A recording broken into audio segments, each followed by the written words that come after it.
آیت مبارکہ کے اندر حق تعالیٰ نے فرمایا کہ میرے محبوب ہم نے آپ کو قرآن کریم عطا فرمایا، اور پھر اس قرآن کے لیے ہم نے امت میں جن لوگوں کو منتخب کیا ہے وہ ہمارے خاص لوگ ہیں۔ یہ جو حافظ قرآن ہے نا، یہ اللہ کے کیا ہیں؟ بولو بھئی، اللہ کے کیا ہیں؟ خاص لوگ ہیں۔ اللہ خود فرما رہے ہیں ساری دنیا بڑے ذہین فتین ملیں گے مگر وہ قرآن کے حافظ نہیں ہیں۔ اب تعالیٰ فرماتے ہیں ہم جس پہ اپنا فضل کرتے ہیں نا اس کی صلاحیتیں نہیں دیکھتے، بس اپنا فضل دیکھتے ہیں، ہم جس پہ چاہیں سو کر دیں۔ اس کے لیے نہ کوئی امیر نہ غریب ہیں جی، نہ کوئی ذہانت والا اور نہ ہی کوئی غبی، بس ہم عطا کرنے پہ آئیں تو یہ نعمت آنکھوں سے نبینے ہیں ان کو بھی عطا کر دیتے ہیں۔ اور ویسے بھی آپ دیکھتے ہیں نا درخت کے شاخیں جو انتہائی کمزور ہوتی لرزتی ہوتی ہیں، پھل انہی کو لگا ہوا ہوتا ہے، گر رہی ہوتی ہیں، ایسے لگ رہا ہے جیسے ابھی ٹوٹ جائیں گی، ان کو پھل لگ رہا ہے، اور وہ بڑے بڑے تنے ہیں ان کو کچھ بھی نہیں لگا۔ یہ اللہ کی شان ہے۔ تو حق تعالیٰ نے اپنی یہ عظیم نعمت کمزوروں کو زیادہ عطا فرمائی ہے۔ امیروں کے بچے اللہ ماشاءاللہ ہی حافظ ہوتے ہیں، اللہ ماشاءاللہ 1 سے 2% سے زیادہ ان کی تعداد نہیں ہے، اور باقی غرباء کے بچے ہیں، غریبوں کے بچے ہیں۔ تو حق تعالیٰ فرماتے ہیں یہ ہماری نعمت ہے اور یہ ہمارا فضل ہے، اور ہم ہی اپنا یہ فضل منتخب لوگوں کے اوپر کرتے ہیں، اور یہ جو لوگ ہیں یہ اللہ کے چنے ہوئے، اللہ فرماتے ہیں میرے چنے ہوئے ہیں، سبحان اللہ۔ اور حافظ قرآن اگر بد عمل بھی ہے اس کے باوجود بھی اس کا عذاب قبر معاف ہے، شرط اتنی ہے کہ قرآن اس کو یاد ہو، اور اگر وہ با عمل ہے تو اس کا اپنا بھی معاف ہے، اور جو ساتھ دائیں بائیں ہیں اللہ ان کا بھی معاف فرما دیتے ہیں۔ دیکھو نا ایک پنکھا چلتا ہے، ایک بندے کو ہوا تھوڑی آتی ہے، دائیں بائیں بھی آتی ہے یا نہیں آتی؟ تو اللہ جب اپنا فضل فرمائیں گے کسی ایک کے اوپر جو اس کے دائیں بائیں ہیں محروم انہیں بھی نہیں فرمائیں گے۔ الذی اوحینا الیک من الکتاب هو الحق مصدقا لما بین یدیہ سبحان اللہ ان اللہ بعبادہ لخبیر بصیر۔ اب تعالیٰ فرماتے ہیں میرے محبوب ہم نے بذریعہ وہی جو آپ کو کتاب عطا فرمائی ہے یہ سچی کتاب ہے، کوئی اس میں شک شبے کی بات نہیں ہے۔ جو شک شبہ کرے گا ایمان سے ہاتھ دھو بیٹھے گا، کافر ہو جائے گا، دارا اسلام سے خارج ہو جائے گا، کیونکہ یہ اللہ کا قرآن ہے اور اللہ خود اس کے محافظ ہیں، قیامت تک اس میں کوئی شک شبہ نہیں کر سکتا۔ انا نحن نزلنا الذکر و انا لہ لحافظون، ہم نے ہی اس قرآن کو نازل کیا اور ہم خود اس کے محافظ ہیں، تو اس لیے اس میں کوئی شک شبہ ہو ہی نہیں سکتا۔ اور فرمایا یہ اس قرآن کی شان ہے کہ پہلی جو کتابیں ہیں یہ ان کی بھی تصدیق کرتی ہے، یہ شان اس قرآن کی ہے۔ اور آگے فرمایا کہ بے شک اللہ اپنے بندوں کی خبر بھی رکھنے والے ہیں اور انہیں دیکھنے بھی والے ہیں، ہمارے حالات کی اللہ کو خبر ہے اور وہ ہمیں دیکھ بھی رہے ہیں، ہم ہر وقت ان کی نظروں میں بھی ہیں، یہ بھی یاد رکھنا۔ اور آگے فرمایا ثم اورثنا الکتاب الذین اصطفینا من عبادنا،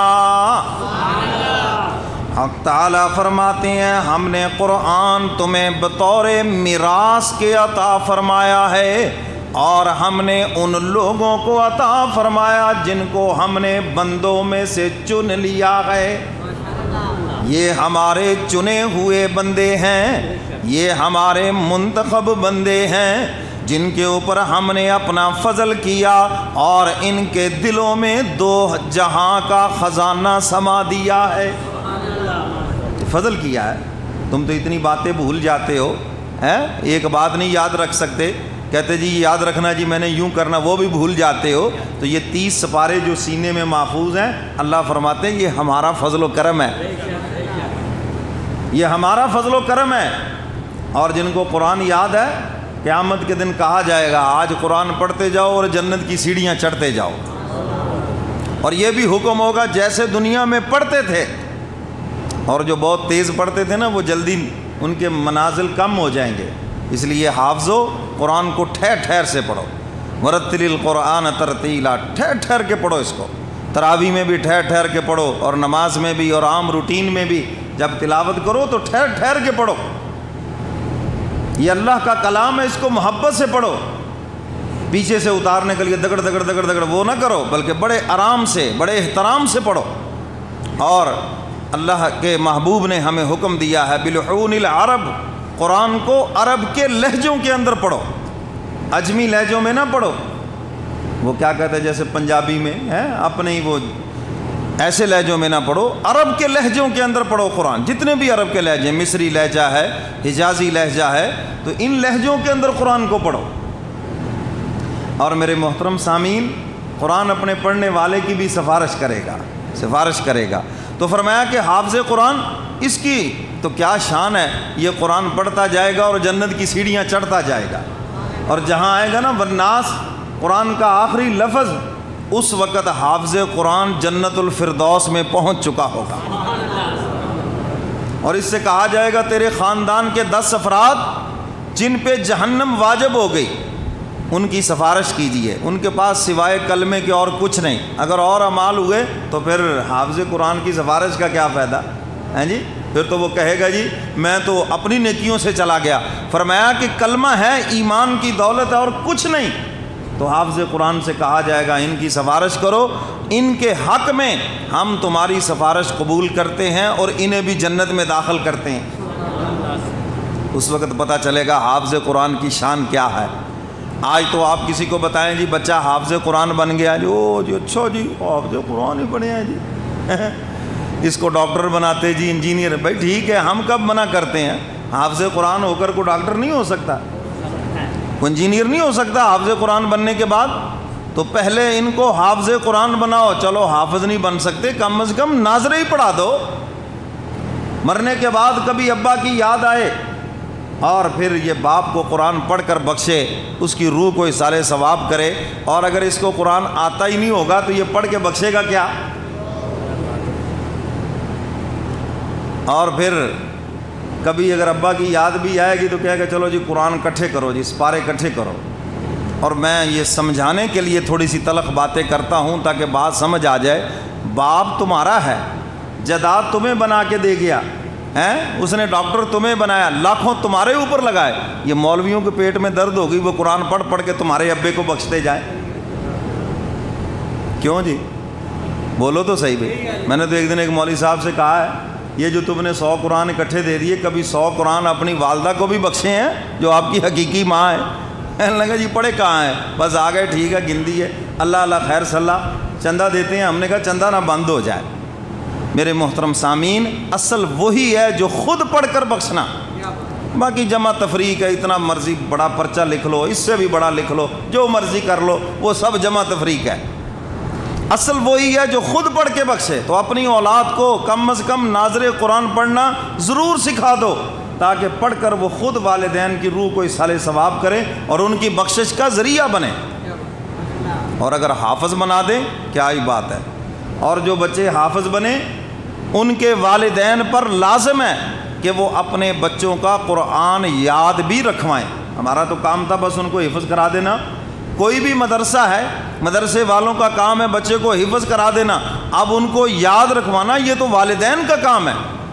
اور اس کا سب سے آسان طریقہ، ہر رمضان میں بچے کو آگے کھڑا کریں اور ایک آدھا سامعہ کسی مدرسے سے منگوائیں، اس کو پیچھے کھڑا کریں اور خود پیچھے کھڑے ہو کر تراویح میں اس کا قرآن سنیں، انشاءاللہ العزیز اس کو قرآن بھولے گا ہی نہیں۔ کیوں جی آسان نسخہ ہے یہ نہیں؟